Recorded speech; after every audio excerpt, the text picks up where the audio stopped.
¿Qué tal? Esto es Entender Mejor y nos encontramos para tratar la segunda parte del sistema digestivo. En este caso vamos a hablar sobre estómago e hígado.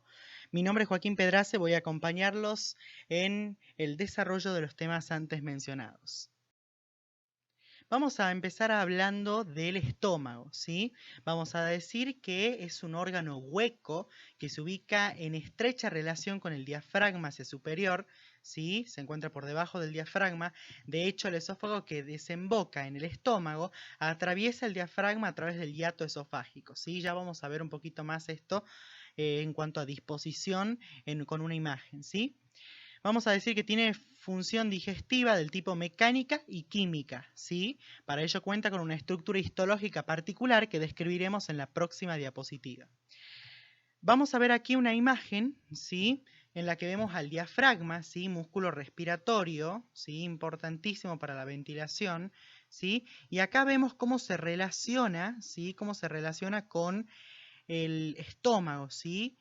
En su parte más superior. Y acá vemos al esófago, ¿sí? Cómo atraviesa el diafragma a través del hiato esofágico para llegar al estómago, ¿sí?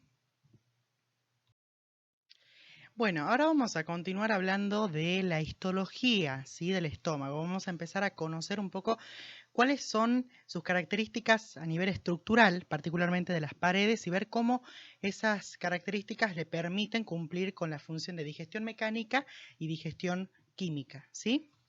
Bueno, vamos a empezar diciendo que es importante que vayan tomando apuntes, ¿sí? Porque muchas de las cosas que vamos a desarrollar no están escritas, ¿sí? En la diapositiva como es de costumbre, porque bueno, era mucha información y me parecía más importante mostrarles este dibujo, ¿sí? Mostrarles este dibujo y bueno, explicarlo al tema con el mismo, ¿sí? Bueno, vamos a arrancar analizando esto, ¿sí? Desde un punto de vista global, ¿sí? Vamos a imaginar el proceso digestivo desde el inicio. Vamos a decir que, bueno, el alimento es incorporado a la cavidad bucal y es triturado, ¿sí? Por el aparato masticador. Y este permite a su vez la combinación del alimento, ¿sí? Con la saliva, ¿sí? Bueno, allí entonces se forma el bolo alimenticio, ¿sí? El bolo alimenticio luego, ¿qué hace? Continúa hacia la faringe, luego llega al esófago y es propulsado por los movimientos peristálticos del músculo liso que posee, ¿sí? Que lo conforma, ¿sí?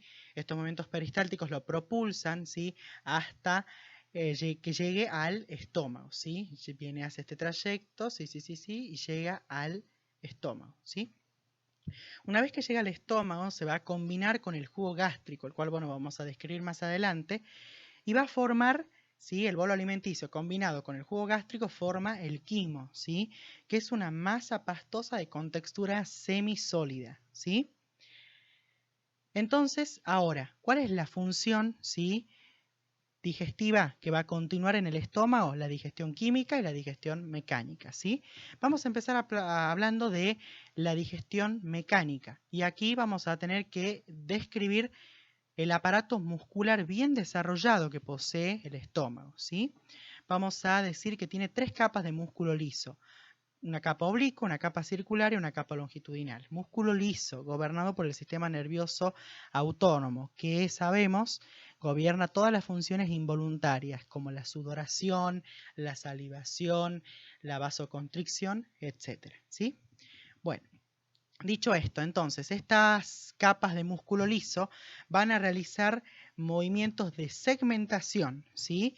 Que van a permitir la segmentación de esa masa pastosa y en consecuencia, ¿sí? Va a permitir que las enzimas puedan tener más contacto con ellas, ¿sí? Y degradar, bueno, las proteínas en este caso, ¿sí? Hablamos de la pepsina específicamente, pero bueno, no nos adelantemos tanto. Bueno, una vez que entonces, se dan estos movimientos musculares, va a permitir una mejor digestión, ¿sí? Una mejor combinación con el jugo gástrico que, bueno, entre otros componentes tiene a la pepsina, ¿sí? Eso en cuanto a lo mecánico. Entonces yo ya tengo al jugo gástrico combinado, ¿sí? Con el bolo alimenticio, formaron el quimo y ya lo tengo segmentado y bien preparado para que las enzimas puedan actuar con una mayor efectividad. Ahora debo analizar yo la estructura de la mucosa, ¿sí? Yo acá hablé de la capa muscular, ahora tengo que analizar la mucosa, ¿sí? Que es bastante interesante saber cómo está constituida y cómo, bueno, esta constitución contribuye a la digestión química, ¿sí? Y también, bueno, a la protección del propio órgano, ya lo vamos a ver. Vamos a decir que entonces va a estar formado por un epitelio superficial, ¿sí? Que es del tipo cilíndrico simple, que bueno, va a adquirir una estructura irregular, ¿sí? Con formaciones que se excavan, ¿sí? Formando las foveolas gástricas o fosas gástricas, ¿sí? Que en su fondo van a tener a las glándulas gástricas, ¿sí? Las glándulas gástricas van a estar formadas por un conjunto de células especializadas en la síntesis y secreción de sustancias que son importantes y que tienen alguna implicancia, ¿sí? En este proceso de digestión, ¿sí? Bueno, vamos a decir entonces que a medida que nos introducimos más en esta fosa, ¿sí? Encontramos distintos tipos de células especializadas. Cada una de ellas produce una determinada sustancia y la libera a la luz, ¿sí? Para que cumpla, ¿sí? Su cometido. Ahora, en la próxima diapositiva vamos a describir, ¿sí? Cuál es la sustancia que produce cada una de las células, ¿sí? Acá están descritas algunas, ¿sí? Las células de la mucosa del cuello, las células simógenas o principales, ¿sí? Las células parietales u oxínticas, ¿sí? Que la vamos a describir en la próxima diapositiva. Bueno, ahora vamos a ver cuáles son las secreciones que producen cada una de esas células glandulares. Vamos a hablar de células principales, células parietales, células superficiales y células G, ¿sí? Arranquemos por las principales. También llamadas simógenas, ¿sí? Secretan pepsinógeno, que es una enzima, ¿sí? O es una proenzima en realidad, o simógeno, ¿sí? Que se libera, inactiva y se activa cuando se pone en contacto con el medio ácido, ¿sí? De la luz gástrica que tiene un pH aproximadamente de 2, ¿sí? Que coincide con su pH óptimo, ¿sí? Entonces se activa al encontrarse en contacto, ¿sí? Con el ácido clorhídrico y con este medio ácido, ¿sí? Por otro lado, las células parietales u oxínticas, ¿sí? Las células parietales u oxínticas producen ácido clorhídrico y factor intrínseco, ambos componentes fundamentales para que pueda darse la digestión química, ¿sí? El ácido clorhídrico ajusta el pH necesario para que el pepsinógeno se active a pepsina y el factor intrínseco permite la absorción de la vitamina B12 en el yeyuno, que es un micronutriente fundamental para la normal eritropoyesis, ¿sí? Entonces, repetimos, el ácido clorhídrico ajusta el pH para que el pepsinógeno se active a pepsina y el factor intrínseco permite la absorción de vitamina B12 en el yeyuno, ¿sí? Las células superficiales producen moco, que cumple una función de barrera física protectora entre la luz y el epitelio. Imaginemos un medio tan ácido, ¿sí? Necesitamos proteger a ese epitelio para que no sea erosionado por ese pH, ¿sí?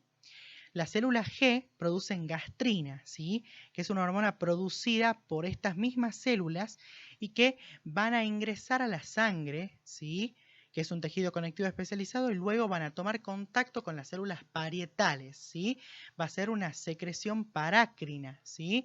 Estimulando a estas células para que produzcan ácido clorhídrico.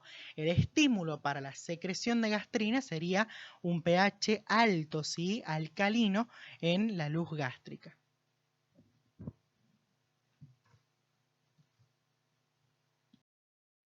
Bueno, y ahora sí es el momento de hablar de la composición del jugo gástrico y de sus características físicas, ¿sí? Vamos a decir que es un líquido de color amarillo que contiene un 99% de agua y diversas sustancias orgánicas e inorgánicas. Inorgánicas, bueno, acá podemos ver el sodio, el potasio, el magnesio, cloruros, fosfatos, etc. Y orgánicas, enzimas, ¿sí? La pepsina, moco, factor intrínseco, ¿sí? En un adulto sano, la producción diaria de jugo gástrico es aproximadamente 2.000 mililitros. Y vamos a decir entonces que es una mezcla de secreciones de varias células epiteliales especializadas, tanto superficiales como glandulares, ¿sí? Acá vamos a ver a través de esta imagen, ¿sí? Que vamos a agrandar, vamos a ver el interior. Acá esto es una imagen de un estómago que está cortado y yo estoy observando la parte interior, ¿sí? El interior, la pared desde adentro. ¿Y ven estos pliegues? Bueno, estos pliegues son las arrugas gástricas, ¿sí? Que se encuentran solo cuando el estómago se encuentra vacío. Y ante una distensión por ingreso, ¿sí? De bolo alimenticio, vamos a ver que estas van a desaparecer, ¿sí? Van a desaparecer y no se las van a poder observar porque va a estar distendido, ¿sí? Y ahora con este gráfico que les hice acá a manera esquemática, podemos ver la salida de las glándulas gástricas, ¿sí? Que van a volcar aquí su contenido, pepsina, factor intrínseco, ¿sí? Lo van a liberar a la luz, ¿sí? Del estómago. Bueno, ahora vamos a empezar a desarrollar los contenidos referidos a hígado, ¿sí? Este tan importante órgano macizo sin luz que se encuentra altamente irrigado, ¿sí? Su función digestiva es la síntesis de bilis, que es un líquido de color amarillo verdoso, que se lo va a describir en la próxima diapositiva de igual forma, ¿sí? Esta circula a través de conductos que la conducen a la vesícula biliar, donde se acumula y luego se vuelca en el duodeno. Las sales de los ácidos biliares emulsionan las grasas en el intestino.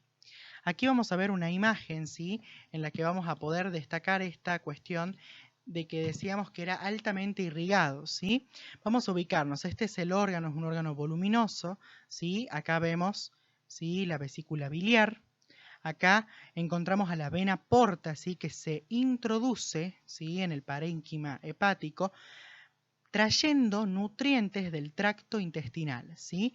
Toda la sangre, ¿sí? Rica en nutrientes del tracto intestinal llega al hígado a través de la vena porta para procesarse, ¿sí? Procesarse y distribuirse y poder salir de una forma más, si se quiere, adecuada, ¿sí? A la circulación a través de las venas hepáticas que se conectan a la cava inferior y desde allí a la aurícula derecha, ¿sí?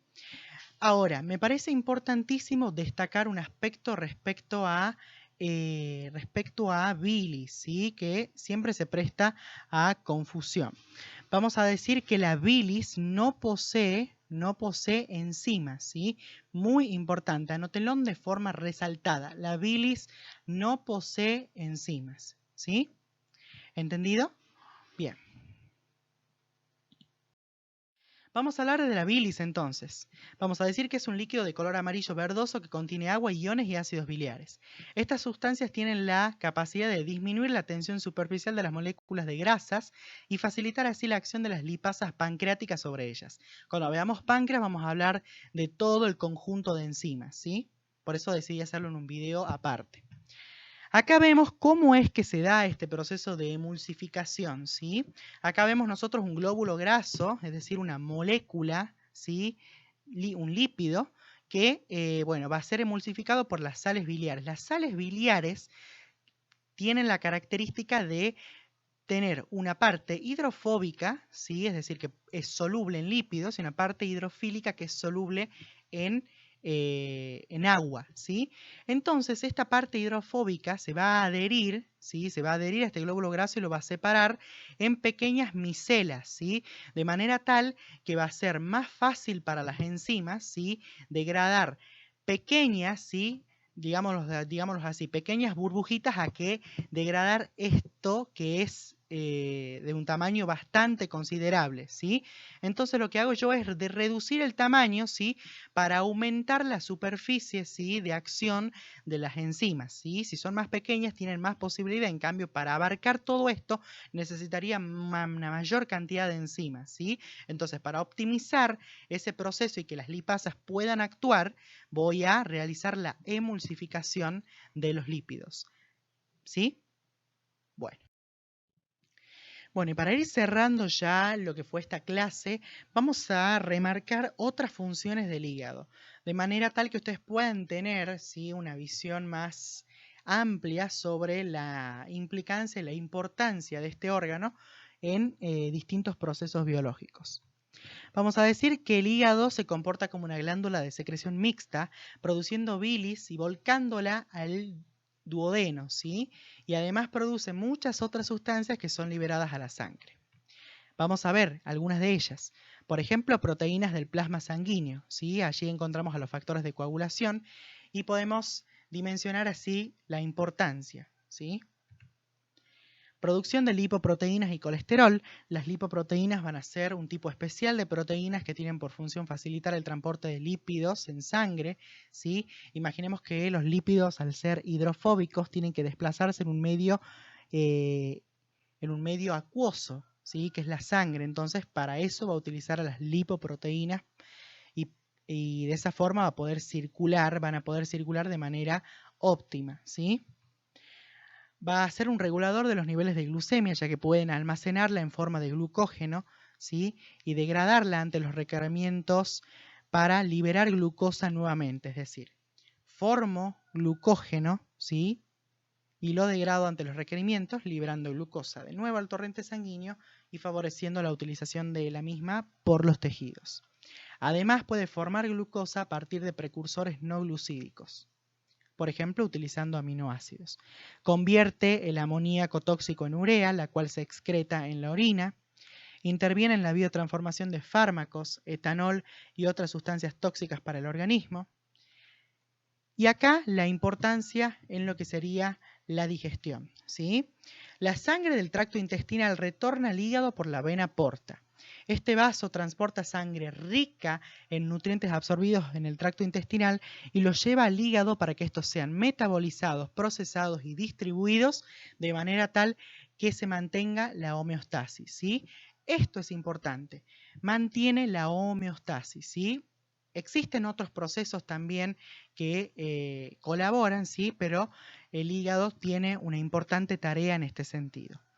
Bueno, estos son los contenidos que, considero son importantes que tengan en cuenta y que han sido desarrollados a lo largo de este video. Bueno, les agradecemos su atención y los invitamos a dejar su comentario, sugerencia o algún tema de interés para contemplarlo a un próximo video. Y les dejamos también nuestra vía de contacto. Por mail, contactoentendermejor@gmail.com. Les agradecemos y esperamos encontrarnos en un próximo video.